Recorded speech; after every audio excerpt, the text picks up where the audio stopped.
नमस्कार. महाराष्ट्र सरकारने शेतकऱ्यांसाठी एक खूप मोठी घोषणा केली आहे, कर्जमाफी. पण ही कर्जमाफी कोणाला मिळणार, किती मिळणार आणि सगळ्यात महत्त्वाचं म्हणजे कशी मिळणार?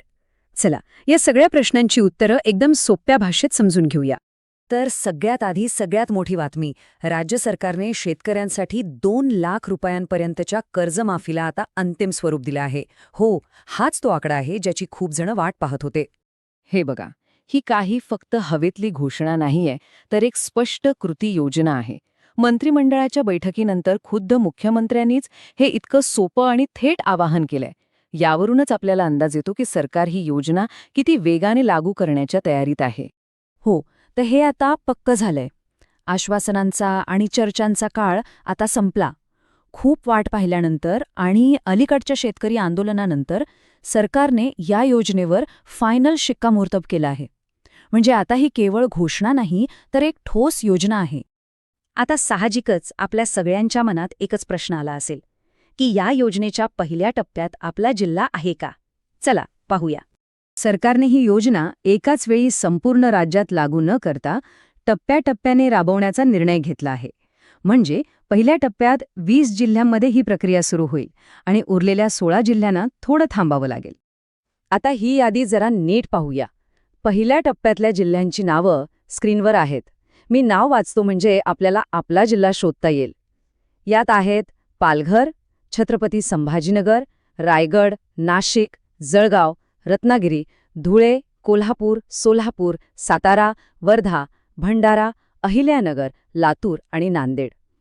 जर आपला जिल्हा या यादीत असेल तर पुढची माहिती खूपच महत्त्वाची आहे. बरं, समजा आपला जिल्हा पहिल्या टप्प्यात आहे. पण मग पुढचा आणि सर्वात महत्त्वाचा मुद्दा येतो की या योजनेसाठी नक्की पात्र कोण आहे आणि कोण नाही. याचे नियम एकदम स्पष्ट आहेत. आता ही स्लाइड बघा, एकदम सगळं क्लिअर होईल. ही योजना फक्त खऱ्या अर्थाने गरीब आणि गरजू शेतकऱ्यांसाठी आहे, ज्यांनी कर्ज फक्त आणि फक्त शेतीच्या कामासाठीच घेतलं आहे. जे मोठे जमीनदार आहेत, जे इन्कम टॅक्स वाचवण्यासाठी शेती दाखवतात किंवा ज्यांनी कर्जाच्या पैशातून लग्नकार्य, गाडी किंवा घर खरेदी केलं आहे, ते सगळे या योजनेतून बाहेर असतील. सरकारचा हेतू अगदी स्पष्ट आहे, मदत फक्त योग्य माणसालाच मिळावी. चला तर मग आता बघूया की नक्की कोणती कागदपत्र तयार ठेवायची आहेत. हा ह्या माहितीतला सगळ्यात महत्त्वाचा भाग आहे. सगळ्या कागदपत्रांमध्ये एक कागदपत्र सगळ्यात महत्त्वाचं ठरणार आहे आणि ते म्हणजे फार्मर आयडी कार्ड. एक गोष्ट लक्षात ठेवा, रब्बी अनुदान आणि अतिवृष्टीच्या मदतीसारख्या इतर योजनांचा लाभही आता याच कार्डशी जोडला जातोय. त्यामुळे हे कार्ड असणं खूप गरजेचं आहे. तर मग आत्तापासूनच तयारीला लागा. ही आहे एक सोपी चेकलिस्ट. पहिलं, फार्मर आयडी कार्ड मिळवा. दुसरं, आपला 7/12 आणि बँक पासबुक एकदम अपडेट करून घ्या. तिसरं, आपलं बँक खातं चालू आहे आणि ते आधारशी लिंक आहे याची खात्री करा. आणि चौथं, आपलं रेशन कार्डसुद्धा अपडेटेड आहे की नाही हे तपासून घ्या. ही तयारी आत्ताच केलेली कधीही चांगली. आता अनेकांना हा प्रश्न पडला असेल की इतके दिवस काही नाही आणि आता अचानक हा निर्णय का? तर ह्या वेळेमागे काही ठोस कारणं आहेत. ही टाईमलाईन बघा, म्हणजे सगळा खेळ लक्षात येईल. आधी फक्त आश्वासनं होती, पण मग काय झालं? बच्चू कडूंसारख्या नेत्यांनी आंदोलनं केली, दबाव प्रचंड वाढला आणि मग काल रात्री बैठक झाली आणि निर्णय पक्का. आणि हो, पुढे निवडणुका आहेतच, त्यामुळे सगळं वेगाने होतंय. आणि या सगळ्यासाठी पैसे कुठून येणार? तर सरकारने तब्बल 32,000 कोटी रुपयांचा निधी फक्त ह्याच योजनेसाठी बाजूला ठेवला आहे. हा निधी केंद्र सरकारकडे पाठवलेल्या एका मोठ्या प्रस्तावाचा भाग आहे. म्हणजे या सगळ्या चर्चेचा सार काय? तर एकच, आपली कागदपत्र आत्ताच तयार ठेवा. म्हणजे जेव्हा प्रक्रिया सुरू होईल तेव्हा ऐनवेळी धावपळ नको.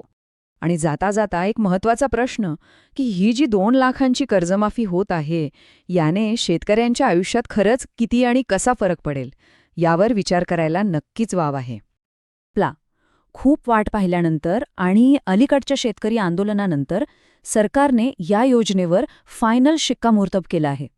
म्हणजे आता ही केवळ घोषणा नाही, तर एक ठोस योजना आहे.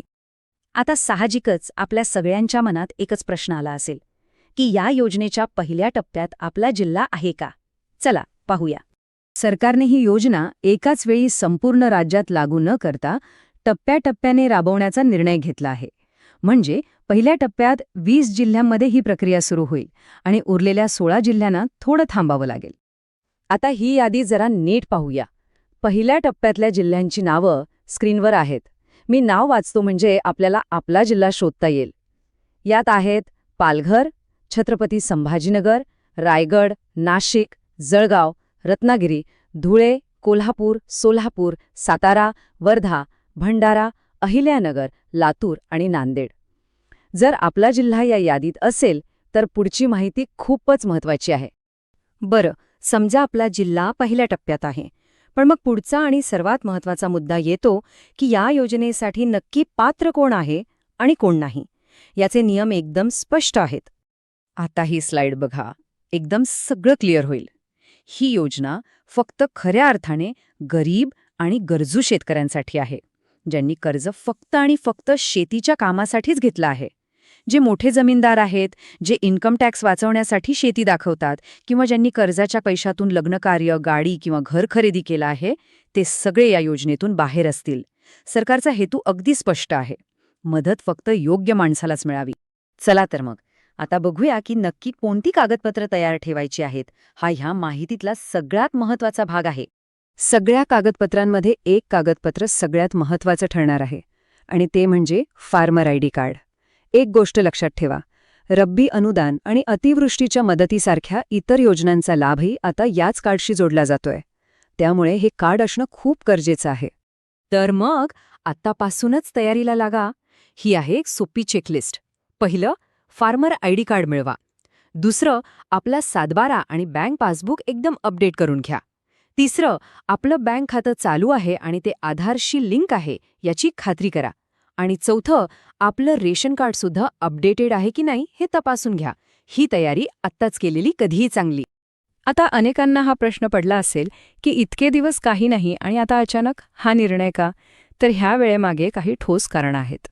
ही टाईमलाईन बघा, म्हणजे सगळा खेळ लक्षात येईल. आधी फक्त आश्वासनं होती, पण मग काय झालं? बच्चू कडूंसारख्या नेत्यांनी आंदोलनं केली, दबाव प्रचंड वाढला आणि मग काल रात्री बैठक झाली आणि निर्णय पक्का. आणि हो, पुढे निवडणुका आहेतच, त्यामुळे सगळं वेगाने होतंय. आणि या सगळ्यासाठी पैसे कुठून येणार? तर सरकारने तब्बल 32,000 कोटी रुपयांचा निधी फक्त ह्याच योजनेसाठी बाजूला ठेवला आहे. हा निधी केंद्र सरकारकडे पाठवलेल्या एका मोठ्या प्रस्तावाचा भाग आहे. म्हणजे या सगळ्या चर्चेचा सार काय? तर एकच, आपली कागदपत्र आत्ताच तयार ठेवा. म्हणजे जेव्हा प्रक्रिया सुरू होईल तेव्हा ऐनवेळी धावपळ नको. आणि जाता जाता एक महत्त्वाचा प्रश्न की ही जी 2 लाखांची कर्जमाफी होत आहे, याने शेतकऱ्यांच्या आयुष्यात खरंच किती आणि कसा फरक पडेल यावर विचार करायला नक्कीच वाव आहे.